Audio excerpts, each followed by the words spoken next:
Bonjour à tous et à toutes et bienvenue dans ce nouvel épisode d'Hors-Cadre. Aujourd'hui, on vous parle d'un film qui provient d'une saga mythique, une saga mythique qui parle des grosses voitures. Et donc, on vous propose avec Léa un top 3 sur les films de voitures. Léa, est-ce que tu veux bien commencer, s'il te plaît? Bien sûr. Dans mon top 3, je n'arrive pas à croire que j'ai mis ça. Je vous conseille 60 secondes chrono de Dominique Senna, sorti en 2000 avec Nicolas Cage et Angelina Jolie. L'histoire d'un braqueur qui doit faire son dernier casse.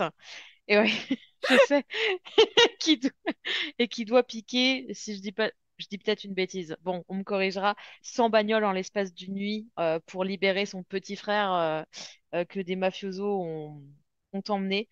En vrai, j'ai découvert ce film récemment grâce à une connaissance qui se reconnaîtra. J'ai vraiment aimé. J'ai honte, hein. Enfin, j'ai honte. Non, c'est pas vrai. Non, non, non. Non, j'ai aimé. Non, il y a Nicolas Cage qui fait ses cageries, mais en vrai, ça passe bien. T'as Angelina Jolie qui est peroxydée et qui joue là, oh, je suis la femme rebelle et seul personnage féminin du film. Donc, ça marche. Et il y a la voiture qui s'appelle Eleanor. Et en fait, c'est la voiture que Nicolas Cage a toujours voulu chourer, mais à chaque fois, il n'a pas réussi. Et en fait, il y a cette sorte de Graal qui est ici une voiture, cette voiture involable et tout, et qui va ressurgir du passé trouble de Nicolas Cage. Bah écoutez, Tu me l'as super bien vendu personnellement. oh cool. En vrai, c'est bien. Voilà. En top 2, j'ai mis Baby Driver d'Edgar Wright, sorti en 2017 parce que j'adore ce réalisateur, qui était connu pour la trilogie Cornetto, à savoir Shaun of the Dead, Hot Fuzz et Le Dernier Pub avant la fin du monde. Ici, film de braquage oblige aussi, décidément. Enfin, en même temps, voiture égale braquage, hein, manifestement. Si vous aimez le montage épileptique, c'est fait pour vous. Il y a John Hamm qui est dedans et qui joue un méchant. Et moi, j'aime bien John Mm, Hamm, mm, puisque mm. c'est le héros, entre guillemets, ou l'anti-héros de la série Mad Men. Et bah, si vous aimez les bandes son peps et bien motivantes comme c'est les faire Edgar Wright, ce film est fait pour vous. Et enfin, je termine par le top 1, qui est vraiment évident, mais je vais m'expliquer. Christine de John Ah! Carpenter, sorti en 1983. Quelle belle année. Pourquoi? Ben parce que grand classique, parce que c'est tiré de Stephen King et moi, Dieu sait que il y a plein de trucs qui vont pas dans Stephen King, mais moi j'adore Stephen King, donc la vraie. En plus, la bande son est très très rock, très très punk. Enfin bref, c'est super. C'est kitsch comme il faut. Enfin, c'est vraiment le bon kitsch des années 80. C'est les années 80 qui ne se parodient pas. Donc c'est très chouette. Et pour la petite histoire, moi ma voiture s'appelle Christine parce que au moment où je l'ai eue, ça m'est arrivé à plusieurs semaines de suite d'avoir des gens qui me disaient, Léa, ta voiture, elle a déclenché la radio toute seule. Et effectivement, ma voiture déclenche la musique toute seule, hein, je l'ai constaté à de plusieurs multiples occurrences. Et voilà, bah, c'est Christine, quoi. Alors, elle n'a pour le moment écrasé aucun petit ami ou petite amie que je sache. En tout cas, elle me l'a pas dit. Mais voilà, c'est Christine, je l'aime. Donc, voilà, c'était mon top 3 voitures. Super, super top 3, franchement, bravo. Et toi? Alors de mon côté, en numéro 3, je vous recommande Boulevard de la mort de Quentin Tarantino, réalisé en 2007, où pareil, on est un petit peu dans une voiture de serial killer finalement qui arrive à emprisonner sa victime et je pense que c'est un des premiers Tarantino que j'ai vu. Avec des cascades, avec de l'action, avec des meufs badass, donc vraiment un film que j'apprécie particulièrement. En top 2, en deuxième film que je vous recommande, Mad Max Fury Road en édition Black and Chrome. Et je vous Ah expliquerai un oui. petit peu plus tard pourquoi cette version particulièrement, donc qui a été réalisée en 2015, donc juste le Mad Max Fury Road qu'on connaît, avec ce personnage de Furiosa qui essaye de faire d'aider les femmes du méchant à s'échapper pour aller vivre dans un endroit plus accueillant, plus vivant, plus organique. Donc voilà, ça c'est pour ma deuxième, mais je vous en reparle un petit peu plus tout à l'heure. Et enfin, mais alors là, en plus, quand tu étais en train de lister ton top, je me dis c'est fou parce qu'on a un peu les mêmes goûts et pourtant on n'a pas de film en commun, mais mon top un, c'est aussi Christine de John Carpenter. Oui! Alors moi, c'est un film que j'ai découvert très très récemment, grâce à Louis, que j'embrasse, au Cinéma Léal de Charlieu d'ailleurs, dédicace à eux. Et vraiment, c'est un film que j'ai trouvé à la fois kitsch, drôle, enfin vraiment, ça incarnait tout ce que je peux aimer dans les films, et surtout là, ce genre de film des années 80. Et cette scène avec le personnage principal qui dit Show me, et on a la transformation de la voiture, mais vraiment, c'est un truc qui me revient en tête de temps en temps et que je ressors comme une private joke à mon gars, quoi, tellement ça me fait rire. Voilà, Léa, on a le même top 1, mais bon. Ouais, c'est beau. Avant de vous parler, vous l'avez bien compris, de Furiosa réalisé par George Miller en 2024, on vous laisse un tout petit peu avec le générique et on revient juste après.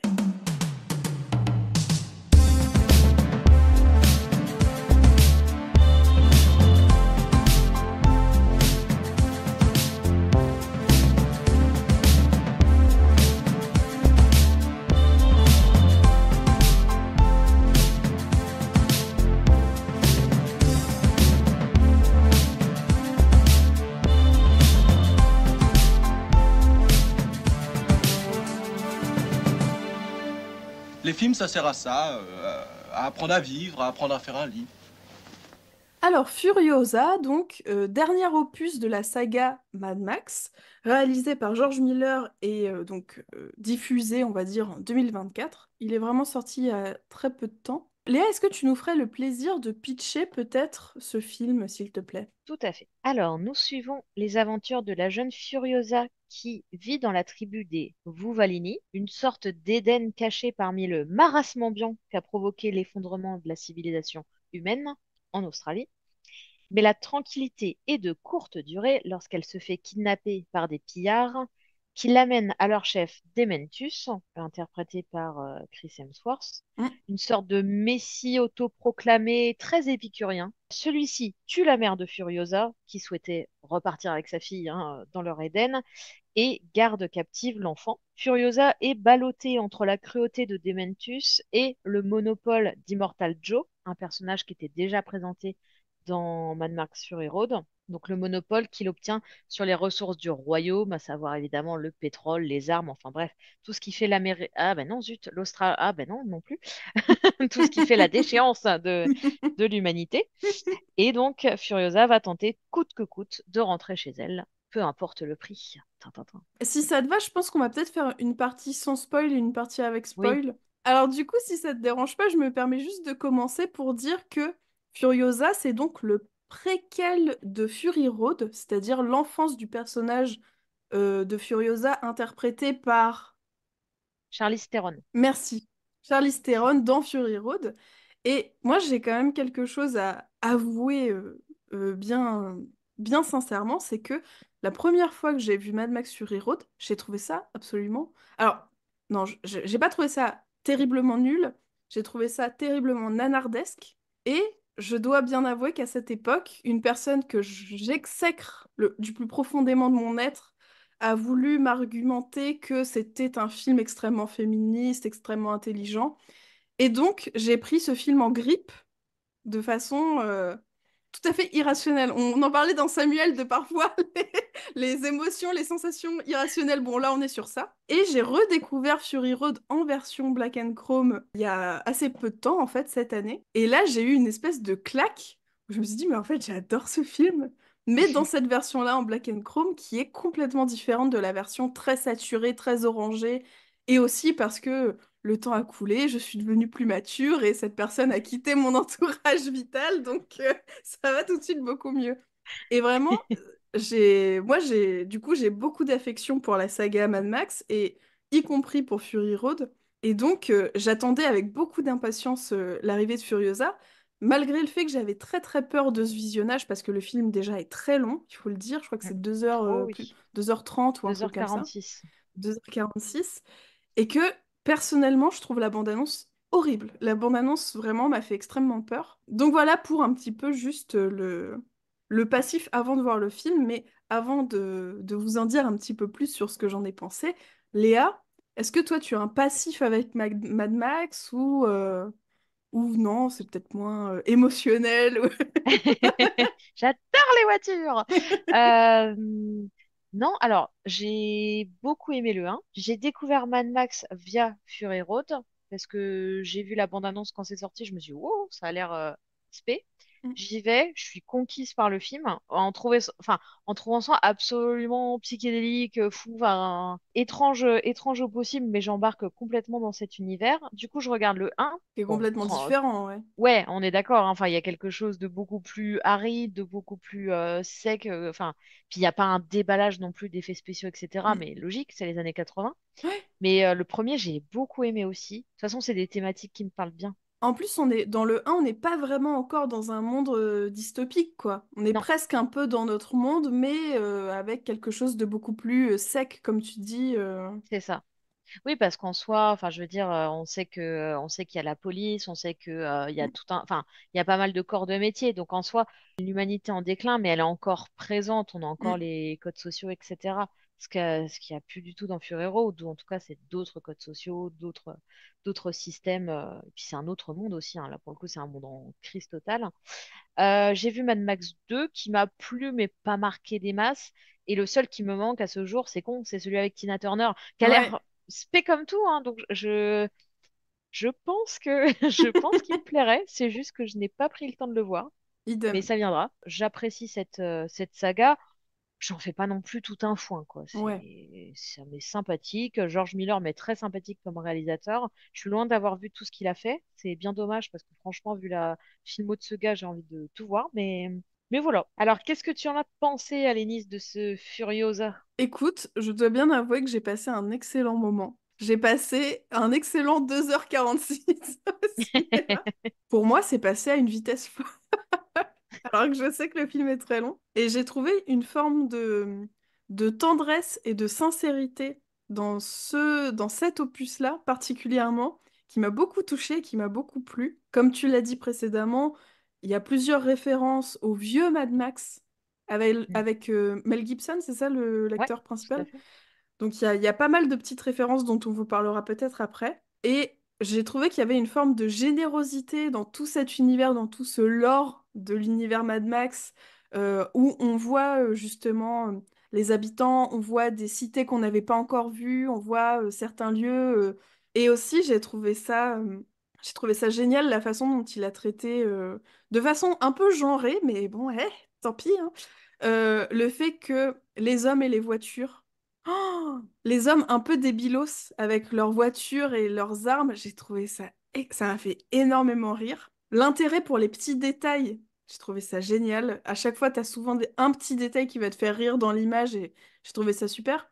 Et bon, j'en parlerai un tout petit peu après, mais il y a tout un, bien sûr, une espèce de métaphore, un peu d'un constat politico-écologique, tout ça qui se met en place avec, sur le fait principalement de se faire la guerre et pour des conneries, c'est-à-dire pour du pétrole et des armes et des voitures, quoi, en Mm. gros. Et j'ai trouvé ça assez intéressant, le traitement de Furiosa, justement, qui, elle, n'est jamais dans quelque chose de comique, qui est toujours dans une forme de gravité, tandis que les autres personnages sont toujours un peu loufoques, un peu surexpriment un petit peu, sont un peu toujours des parodies d'eux-mêmes, et j'ai trouvé ça très très chouette.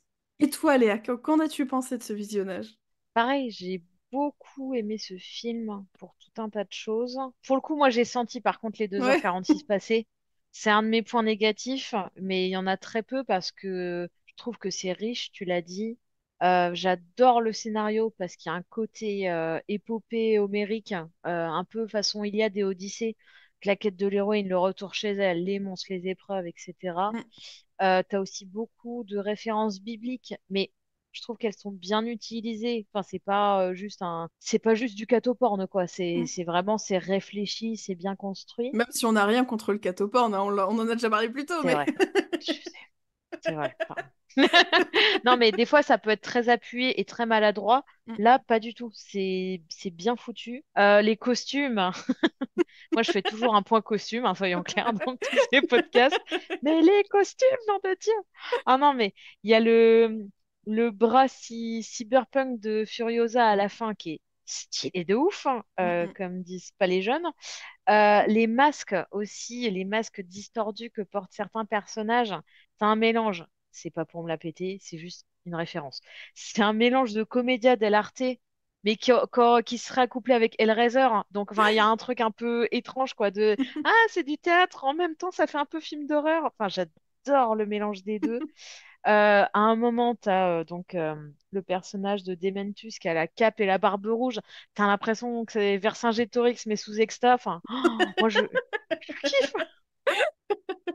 En fait, j'ai envie de mettre pause. Enfin, pas trop, mais j'ai envie de mettre pause sur ce film pour regarder chaque détail. Mm. Parce que tu l'as dit, c'est riche, c'est bien bossé. Enfin, Et puis, dans cette générosité dont tu parlais, ça se ressent aussi sur le début. Je trouve que t'as l'impression que tout est palpable, quoi, que les textures sont palpables. Mm. T'as l'impression que le désert, tu pourrais le toucher, que bah ouais, le pétrole, que tu pourrais te noyer dedans. Enfin bref, c'est bien foutu. Ouais, complètement. Peut-être qu'on peut aussi s'arrêter 2 petites secondes sur les acteurs Oui, choisis. Alors, les acteurs principaux, Anya Taylor-Joy et Chris Hemsworth, qui sont plutôt convaincants tous les deux, en fait, qui sont même vraiment convaincants, je trouve, dans toute cette saga. Et aussi, je voulais dire par rapport à peut-être au point un peu négatif du film, je trouve que le rythme presque un peu, pas psychédélique, mais un peu énervé du début, où parfois on a des personnages qui, comme si, enfin, je pense que c'est d'ailleurs le cas, mais comme si le film avait été accéléré à certains moments en ouais, fois 1,25 ou fois 1,5. C'est un petit peu étrange à prendre au début du film et je trouve qu'après, une fois qu'on est lancé dedans, même quand ça se reproduit, c'est moins violent au niveau du regard, ouais. quoi. Oui, c'est vrai que ça gêne un peu enfin pas la compréhension, mais l'appréhension du film parce que Ouais. t'as pas l'habitude de voir ça. Il y a un côté un peu survolté, mais du coup Mm, c'est dur à suivre, exactement. je trouve. Ouais. Ça s'explique, hein, vu le pitch, hein, tout simplement. On est dans Mad Max, donc bah oui, ça va vite. En plus, il y a un peu un côté conte, donc ce truc un peu distordu de la réalité. Mais à suivre, fou. Ouais.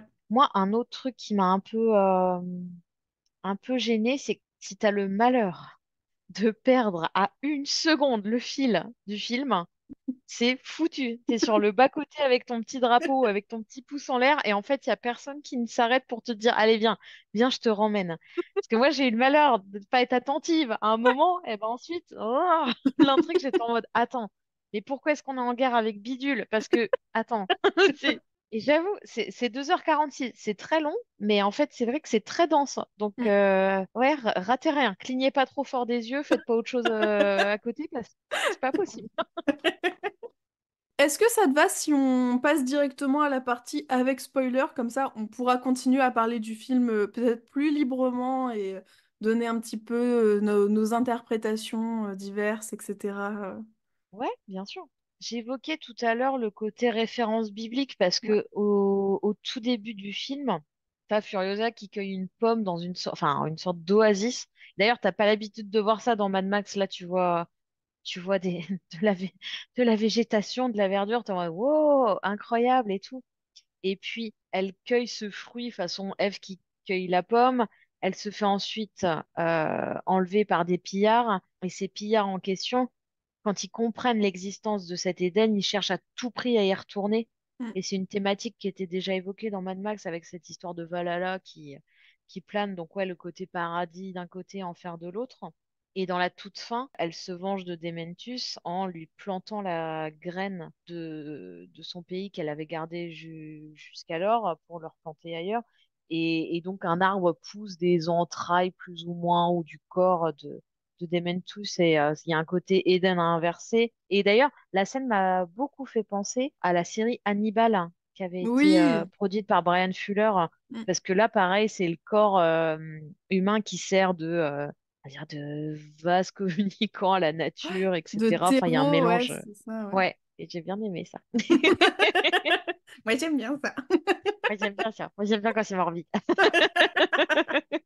Non, donc ça m'a beaucoup plu. Une fin d'ailleurs, comme tu en parles, je me permets de rebondir, qui est assez ouverte. Et je me suis demandé un petit peu ceux qui n'ont peut-être pas les références de Mad Max, au moins le un et le 2, Mm. c'est-à-dire ceux avec Mel Gibson.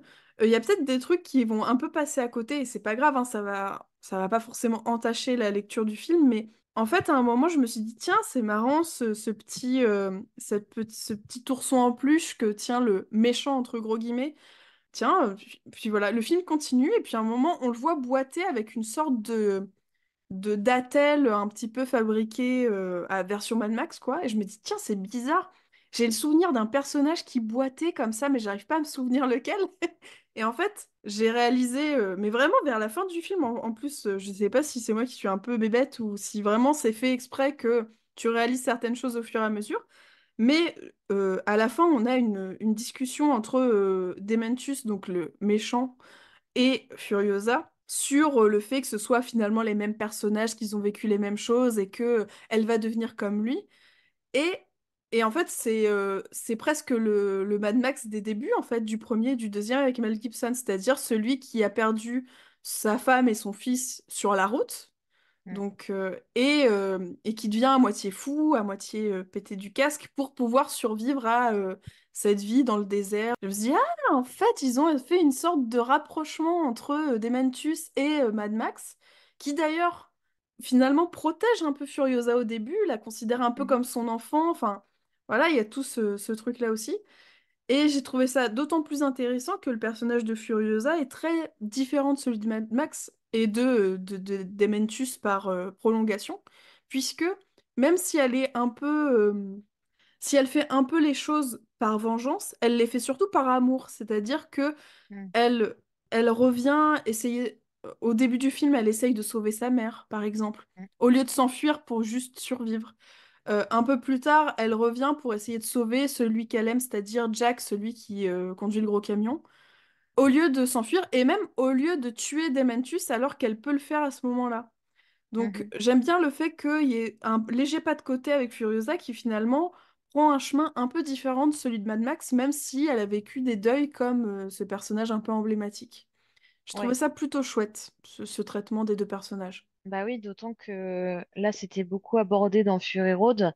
Le personnage de Furiosa joue pour le collectif. Enfin, Ouais. c'est-à-dire que son arc narratif dans Fury Road, c'est quand même de sortir donc toutes ces femmes slash épouses de Immortal Joe pour les mener vers l'Éden. Là, c'est pareil, tu l'as dit, hein, elle revient pour sauver les gens. Enfin voilà, Mm, elle est pas égoïste, elle la joue pas solo. Ce mm, qui était le personnage de Mad Max, hein, en fait, à la complètement. base, que ça soit Mel Gibson ou Tom Hardy, c'est des personnages qui la jouent que pour eux. Enfin, c'est un survival chez eux.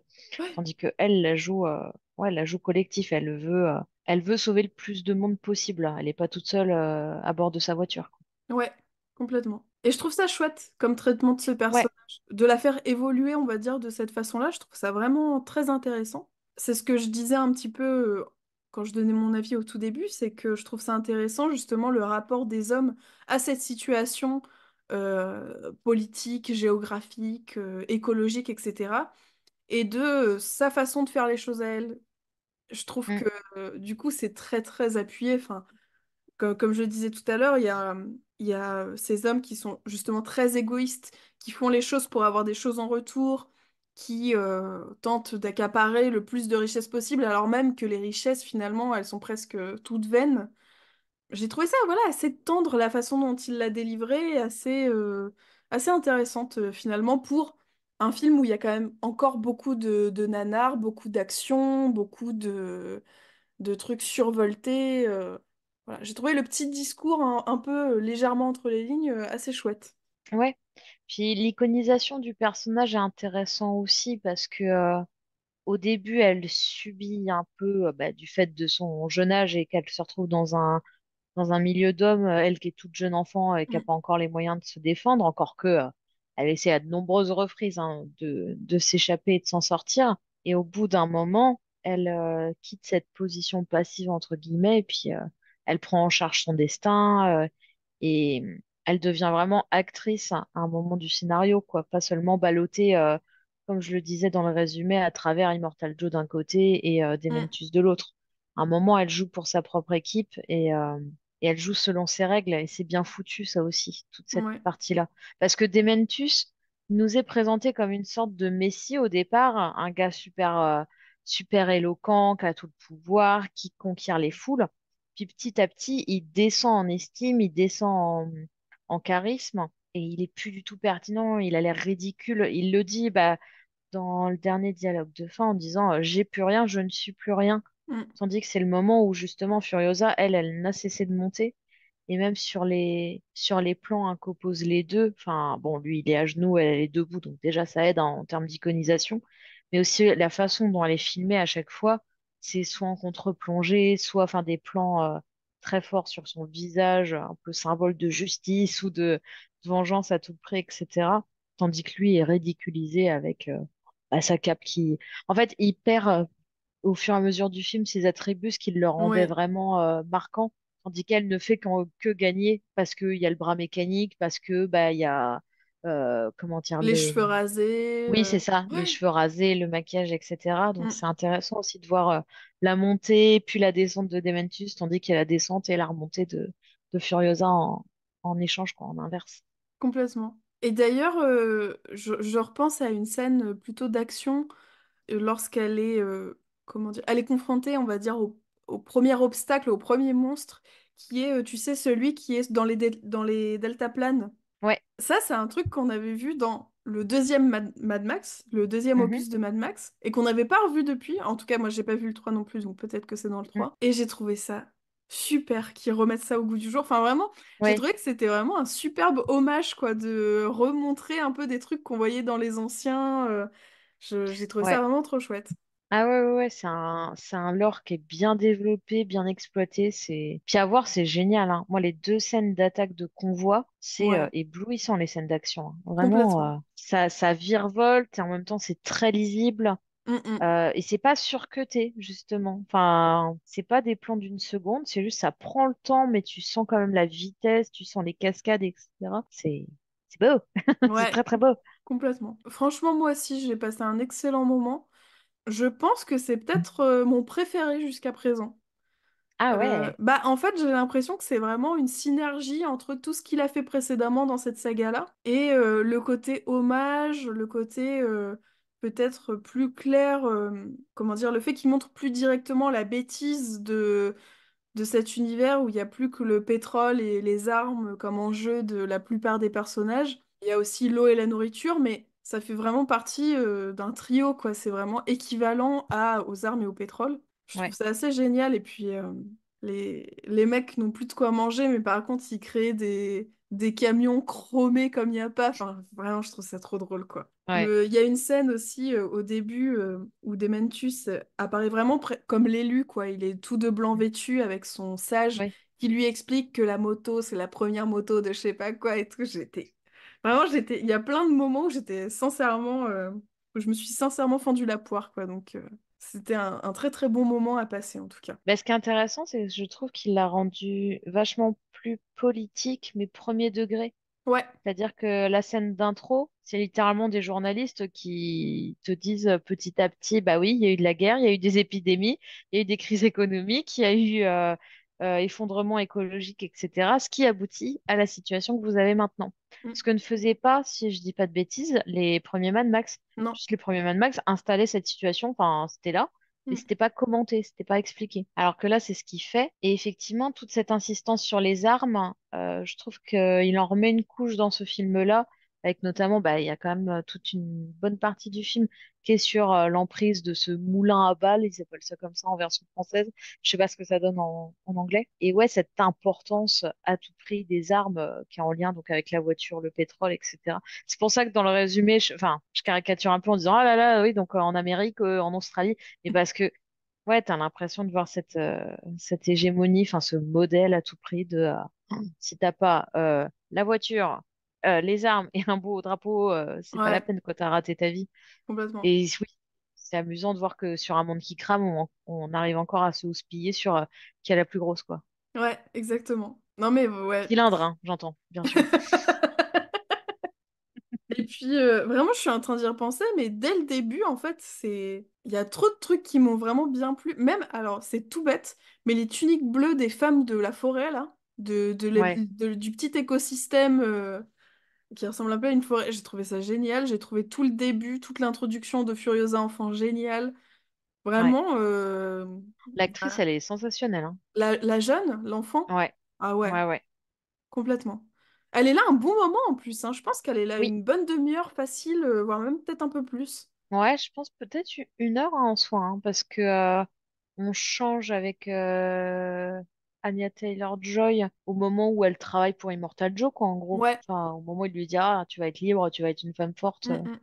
Moi, il y a peut-être un tout petit truc qui m'a un poil déçu, mais j'ai été vraiment dans le déni, je l'ai laissé dans un côté de mon esprit pendant le film, c'est que ce personnage féminin qui est capturé, donc enfant, il a quand même une certaine importance dès le début parce que c'est celle qui sait où est l'Éden, Mm, et en fait, c'est très vite occulté dans le film. Et même Immortal Joe ouais, qui veut la prendre comme future épouse pour pouvoir avoir des enfants viables, quoi, enfin, pas mm, sans problème. Et bah quand elle disparaît, finalement, ça a pas l'air de poser un si gros problème que non, ça.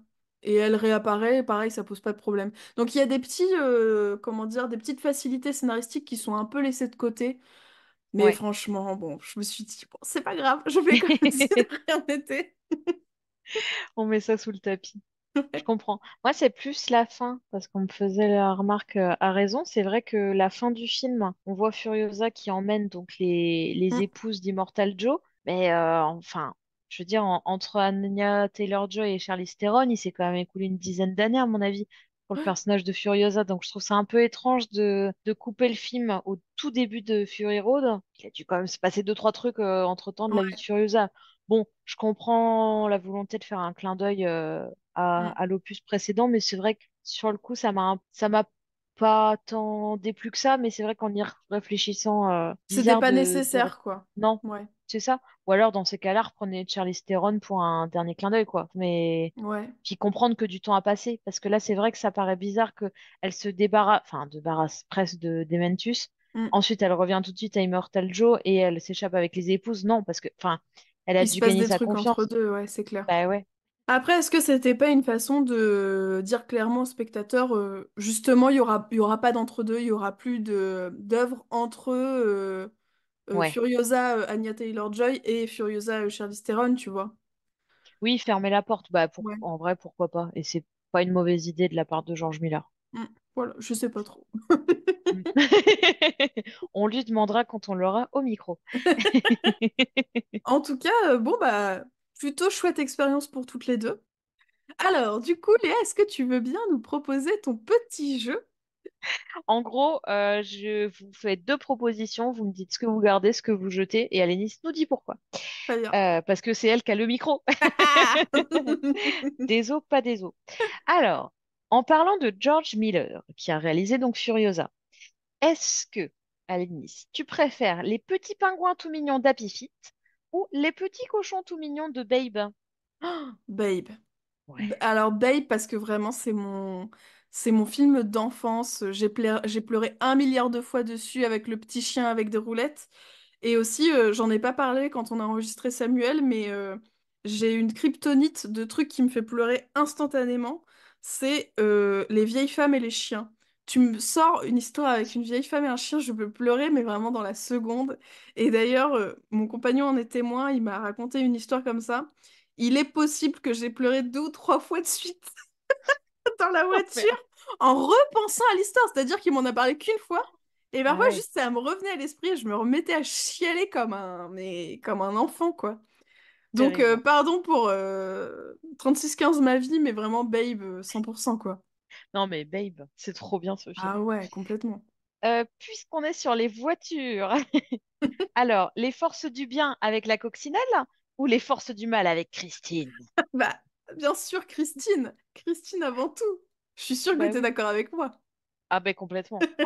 Et pourtant, alors, Ça, c'est un peu mon plaisir honteux. J'aime beaucoup la coccinelle. Voilà, Hmm. je la trouvais mignonne quand j'étais gamine. Mes grands-parents avaient la cassette, donc ça me plaisait bien.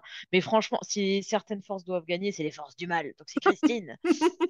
Surtout, j'ai peur parce que moi, j'ai celle-là qui m'attend à la maison. Donc je suis obligée de dire Christine, hein, mon bien-être en dépend.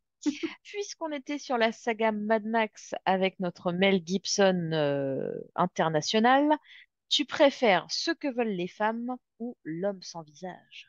Alors malheureusement, je ne crois pas avoir vu L'homme sans visage.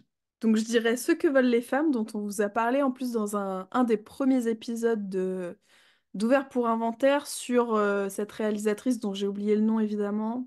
Nancy Myers? Non, c'est pas Exact, ça. oui, c'est exactement Si, ça, c'est ça. Nancy Myers, Oh là ouais. là, C'est trop forte. j'ai écouté les épisodes.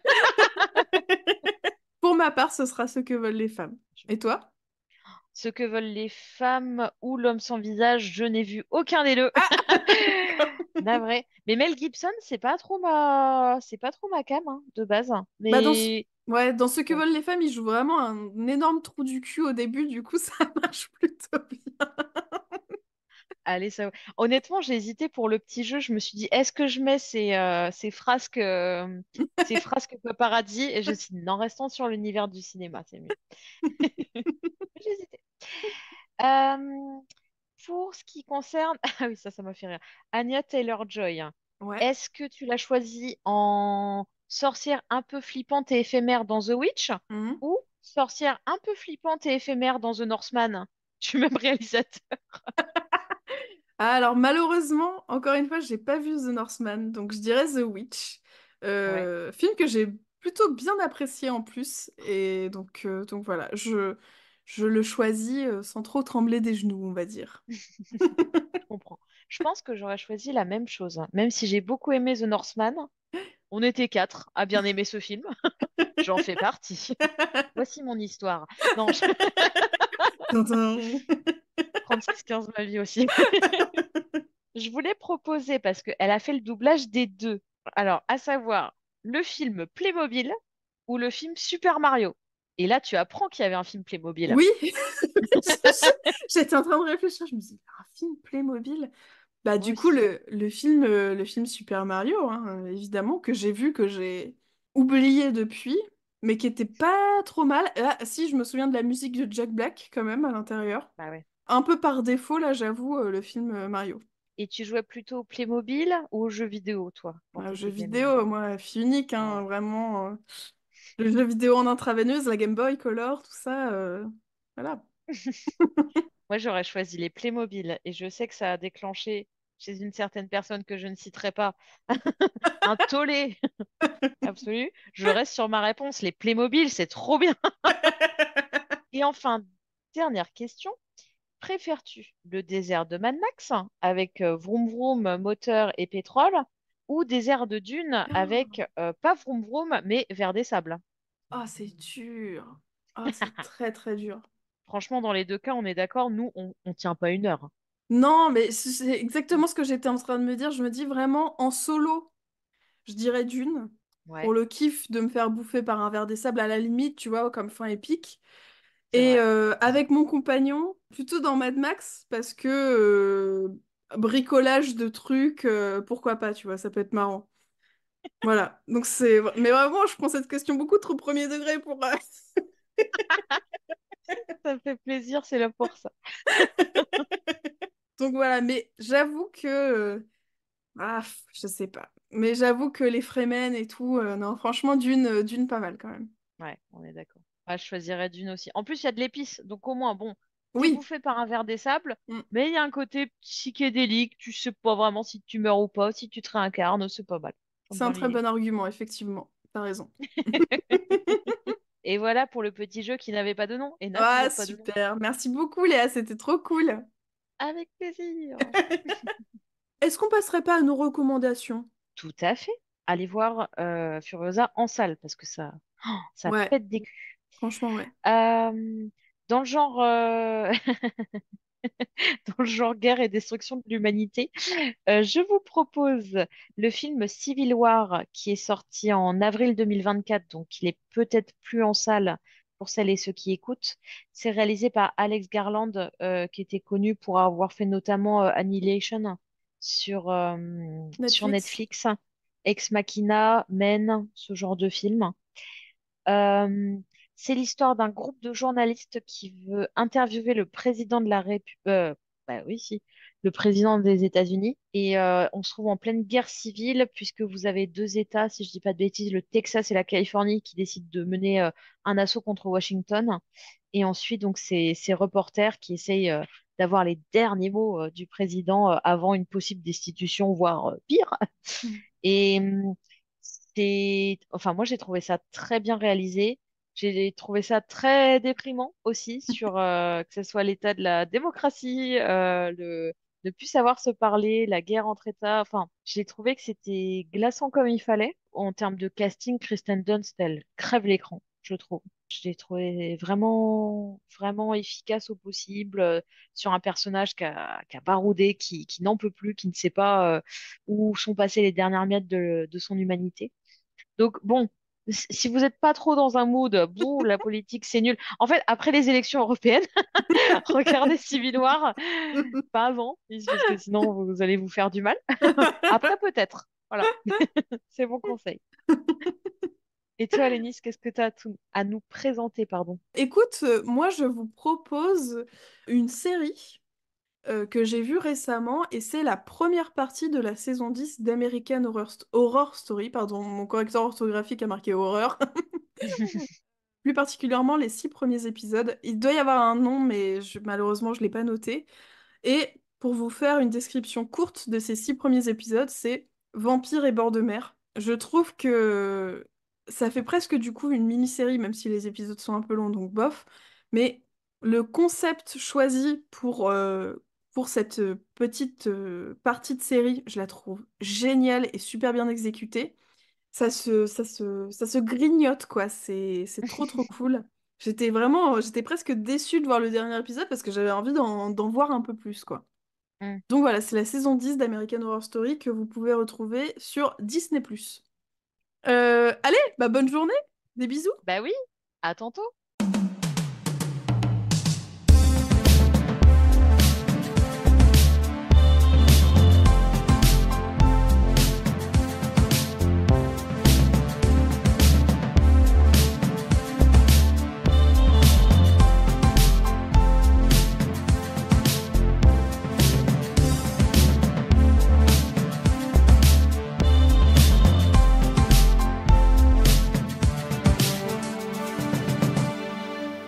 Les films, ça sert à ça, à apprendre à vivre, à apprendre à faire un lit.